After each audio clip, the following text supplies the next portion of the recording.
on amène les sujets. Et donc peut-être qu'en bilatéral, c'est facile de convaincre quelqu'un de la pertinence du rationnement.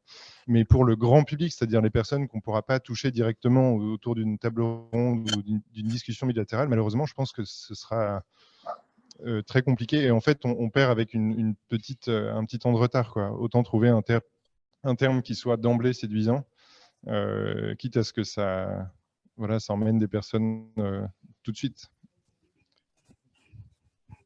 J'ai pas vraiment réfléchi, honnêtement. J'ai pas vraiment réfléchi à ça. Ça va peut-être venir. Non, je crois on s'est tellement habitué aux euphémismes.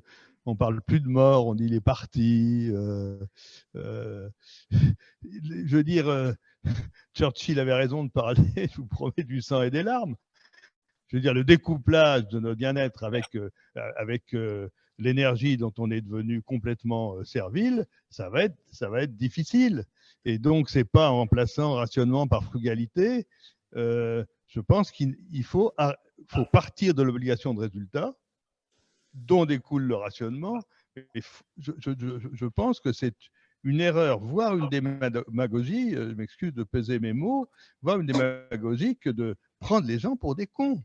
Il y a une limite, un plafond d'émission, ce plafond d'émission doit diminuer, ça s'appelle du rationnement. Ça s'appelle du rationnement. N'importe qui peut comprendre ça. Alors après, on peut refuser l'obligation de résultat. Ça fait 50 ans que n'importe qui n'a pas compris. C'est ça tout le problème. Non. Ce que n'importe qui n'a pas compris, c'est le fait que tout ne relevait pas du marché, que l'énergie fossile ne peut pas relever des lois du marché. C'est vraiment si vous voulez, encore une fois, c'est la doxa qui est. D'ailleurs, c'est pour ça que plus les gens sont frottés aux questions d'économie et moins vite ils comprennent, paradoxalement. Enfin, moi, les gens, je veux dire, un plafond d'émission, c'est un plafond d'émission.